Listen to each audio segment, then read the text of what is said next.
Mad Dog Unleashes golf roving reporter is our good buddy Billy Andrade, who is going to sum up this Masters as only he can on this busy Monday afternoon and ninth day. Billy, welcome. How are you today, pal? Okay? Doing great, Chris. How are you? All right. Now, I am going to say, I know you loved it. I'm going to say a good tournament, not a great tournament. And the reason I'm going to say that is because the leader yesterday, who began the day at minus 14, won the tournament and was tied only for about a minute or two. And by the way, I didn't make a big deal about him being tied because I knew he had the two par fives ahead of him. So I was not that alarmed. He had more holes to work with than Spieth did. So I'm going to say good tournament, not great. You will say great. You first. Go ahead. Let me hear. I think it was a great tournament. I mean, it was exciting from the start. We started off thinking this was going to be a two-man race between Patrick Reed and Rory McIlroy going for history against a local kid who's, this was his 17th start in a major. Can he hold on? A lot of talk there on Saturday night from Rory about the pressure's all on Reed. And I told you on Friday, Chris, Reed's not going anywhere. He's a junkyard dog kind of player. He's proven it in the Ryder Cups, in the President's Cup. But what he did yesterday was pretty phenomenal to hang in there. Very good. Let's talk about how hard. So you think it was a great tournament on Sunday. All right. How hard is it to lead from start to finish last day of a Masters? That's not easy. He pulled it off. Let's go there for a second. Go ahead. Yeah, absolutely. Got to the first tee and, a bigger roar for Rory. A lot more people were rooting for him. Starting out, he said that fueled him. He didn't make a whole lot of mistakes, Chris. He seemed like he was in control all day long, and it was pretty evident right out of the gate that Rory was more unnerved. It was kind of surprising as a golf fan to watch, a guy who's going for the Grand Slam, who has won majors before. He was the one that was looking, he was outside looking in. Terrible drive on one, and then, he started the nerve putting, Chris. When you come out of him, when you miss him right, he missed it right on 2, he missed it right on 3, he missed it right on 5. He did himself in on that front 9, Rory, and Patrick Reed just hung in there. Seemed like every time he made a bogey, he came right back with a birdie. Bogeyed 6, came right back and birdied 7. Bogeyed 11, came right back and birdied 12. But for him, I said to my wife after, when he hit his second shot on the 13th hole, it looked like he hit it in Rays Creek, and then you saw the ball sitting up. Those are the little things, that you do to win, and then you win. Is that you got to get a little lucky, and Patrick Reed got lucky big time on 13. That ball should be in the water. He came up short.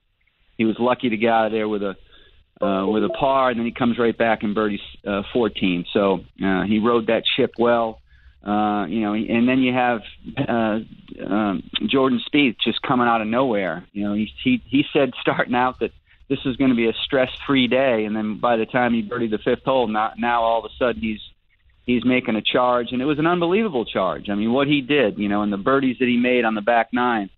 At 12 was huge, 13, 15, 16, the beautiful putt there to have him give himself a chance. So all in all, I think it was an unbelievable day, unbelievable golf. I was really amazed, Chris. I can just remember John Rahm. He was the only one who hit it in the water, all day long. And, I mean, it was just quality golf after quality golf. Ricky Fowler started off a little rough. It looked like he was not going to be in the mix. And next thing you know, he birdies 8, 9, and has that great back 9 and birdie in the last hole to put the pressure on Reed. I just thought that the whole day was just phenomenal golf. I mean, usually you'd see somebody's going to break. Somebody's going to not be able to handle the pressure. But, all these kids I'm talking about, you throw them all in. How old are they? Patrick Reed's 27, Ricky Fowler's 29, Rory's 28, Jordan Spieth's 24, John Rahm's 23. So, the 20-somethings are taking over this game, and I think golf is in a good place, and I thought yesterday was a hell of a day. And Dustin Johnson's not that old either. All right, what putting scenario were you more impressed with Reed? The putt on 12, the 2 putt on 17? He made a big putt on 13 for par. Is there a certain group of putts on a certain hole that you, based on you knowing the greens, that you were really surprised he had such good nerve of steel? Give me your thoughts on that. I would say, Chris, the birdie on 12. That's such a hard and to have a chance at birdie there and then just bury it right in the middle of the hole was huge, especially after coming off bogey at 11. So, easy to, maybe three-putt that, and all of a sudden you have two bogeys in a row, and there's a chink in the armor here. Can he handle the pressure coming down the stretch on Sunday at Augusta? And to come right back with that birdie was huge. Beautiful shot at the 14 with a hell of a putt there, too. That was a curler left to right. He buried that one. But the two-putt on 17 coming down, okay, now he knows what he's got to do. There's a huge scoreboard right there at 17 showing everything what's going on. You talk about the hardest 70-foot putt you ever had to make, and he almost made it. I mean, the ball hit the hole, and to come back and hit that 5-footer was huge. And then the great two-putt at the last. Was he a little lucky on two putts that hit the stick, 3 and 17? A little bit, but you know what? They were great putts. The one on 3, I mean, if that doesn't go in, that thing's off. It might go off the green. That's how hard it was going. But, he was steady all day. He was steady all week with the putter. As a player, thinking back, he got lucky with that shot at 13. But also, I'm talking maybe a yard or two. He pulled a shot on 16, a yard or two to the left. That ball's in the water. And then the shot into 18, I mean, he got a very lucky there that it hit and kicked right. That easily could have kicked left, and there's no way in hell he gets that ball up and down if he misses that green to the left, especially with that hole location. So those are the things that happen. You got to get a little lucky too. And those two shots at 16 and 18, I don't think he was aiming for the pin, but both those balls hit in spots they shouldn't have been hit. They should have been way more to the right, but. That's why he's out there playing and winning Masters, and I'm sitting here talking to you. Funny, Billy Andrade, of course, buddy here. You want to give Spieth any grief for hitting the branch on the tee shot on 18 when he knows he had to par the hole. He knew he had to par that hole. Yeah, it's a very, very tough tee shot, Chris. You're trying to draw the ball all day. There's two tee shots at Augusta where you can hit a little cut off the tee. And then 18, you get there, and all of a sudden it's claustrophobic. It's a very, very tight tee shot. He had a little bugaboo. He did the same thing in the first round and hit the trees to the left, and he had a chip out, and then he made a hell of an up and down to shoot 66. But Jordan, I think he's looking back on where he lost the tournament. It was that start on Friday going 6-6 out of the gate. Yesterday, he started off birdie. If he did that on Friday, he probably would be your winner. But that's why it's a 72-hole tournament. That's why you can't make a whole lot of mistakes. And he made a few mistakes there, finishing on Thursday, and then the bugaboo with the double bogey start on Friday. Good point. But yesterday's round. I think we lost. He was phenomenal. We lost you for a second. 31 in the front, great job in the back, and you'll give him a little break on the tee shot on 18, is what you're telling me, basically, right? Absolutely, yeah, absolutely. He was, it's a hard tee shot. Like I said, it's very tight. Those branches come hanging over. You got to pipe it with a little cut, and he did the same thing the first round on the last hole too. He hit the trees to the left and got himself in trouble, but. To have a chance to tie the tournament record, to have the lowest round in Masters history on Sunday, and he hit a really good putt on the last hole. The ball just didn't break a little right. It wasn't a bad putt, but to give himself a chance to have him, finish with that 64 and finish in third is very, very impressive. All right, are we at the point right now that we want to look at this with Spieth? I know he's only 29 years of age, but, is Sam Snead, I'm sure, at 29 thought he was going to win a U.S. Open. I'm sure Mickelson at 29 thought when he lost at Pinehurst, that he was going to win a U.S. Open. I'm sure Bjorn Borg, when he played early at the U.S. Open in New York and lost, get many a chance. Are we getting to the point now that we have to wonder if the Masters is going to be the one spook tournament for Rory McIlroy? Yeah, maybe. I don't know. He's finished in the top 10 here the last 4 years. Yeah, I was a little shocked by yesterday's, his performance. I thought he would be in the mix. I thought he would put a lot of pressure on Reed. He put no pressure on Reed. And sometimes when you're playing a situation like that, Chris, and you see the guy has no life, when you don't make putts and you keep missing, he's 2 over at the turn, you're like, well, he's done because, all of a sudden you're not going to turn the light on. And, that's been his bugaboo, has been the putter. That's where he gets himself in trouble because he's just a beautiful ball striker, and he hits his irons great. But like you said, I don't disagree. The older you get, the harder it's going to get. And then all of a sudden you blink and you're 35 and you haven't gotten that Masters win, or you put a little more. Look like yesterday, obviously, he put a little too much pressure on himself to make it happen, and you can't do that. And next time, maybe he won't. All right. Now, is there a player who did not win, say, outside the top 3 or 4, that you were most impressed with how they finished? Let me hear. Well, John Rahm. I said to you on Friday, watch out for Rahm. He was a couple under. He was 1 under, and he had a hell of a weekend. He's 23 years old. This was his second Masters. He's going to win the Masters. He's going to win a lot of majors. This kid's long, he's strong, he's a little young. He got a little. He's a little emotional. Yeah. Billy. Yeah, he is. He gets a little emotional and all that, but he'll learn. And he's got talent out the wazoo. So I was very impressed with his weekend. I was very impressed with the 65 on Saturday to get him in the mix. And he's a guy you're gonna watch. We're gonna be talking about him for a long time. And Fowler's gonna break through and win one of these majors one of these years too, is he not? Boy, you would think. Golly, I mean, he's been knocking on the door forever in these majors.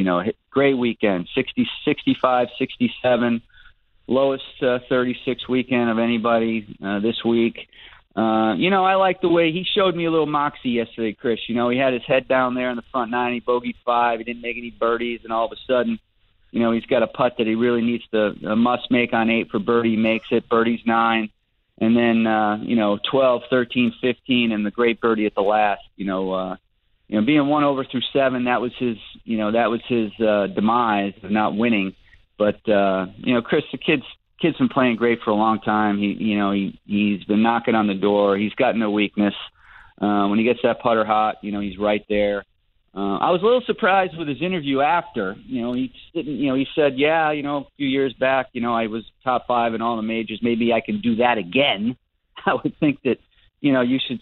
I would say, golly, you know what? I'm so frustrated. I want to win a major. I can't even, I can taste it. Yeah, good point. So close here, right? And his answer to Allie was, hey. I finished in the top 5 in the majors, 3 years ago, and maybe I can do that again this year. I don't. That kind of threw me for a little bit for a loop. Like, you know what, Ricky, it's not about finishing second and third; it's about winning. And maybe he'll get that going. At the U.S. Open. The 69 for Tiger could have been a little better than that. He said he hit the ball great. He hung in there physically for 4 rounds. I got a lot of young players here. I kind of thought after I saw him in Florida that maybe he'd win another major. You said, Chris, be careful, Florida. He's comfortable down there. He knows the greens. You were right. I was wrong. What's your analysis of him after you saw him in his first major in 3 years? Let me hear. He's 42 years old, and it showed. It looked like he was, as you said early in the week, he was tired. He was tired in a few of those interviews, and he kind of played sloppy. He admitted that his iron play all week was awful. His driver was iffy, and he didn't putt very good. He 3-putted yesterday, 3-putted 7, and he 3-putted the last hole. I've never seen Tiger Woods when it mattered. I don't think in his day, I've never seen Tiger Woods 3-putt at all. So he just wasn't. He wasn't all there. He wasn't all on. He still is. And interesting. Before the tournament started, I listened to one interview he did, and he didn't sound real confident. Like he didn't sound like the guy that I remember. And and so there's some doubt in there. There's a little bit of doubt in there, and his week at the Masters this year was a little sloppy, and he didn't get the job done and made too many mistakes. Do you think he had 14 bogeys for the week and a double, Chris. You're not going to win making that many mistakes. A good point. Now, do you think he'll win another major? I wouldn't doubt him, because he's still Tiger Woods.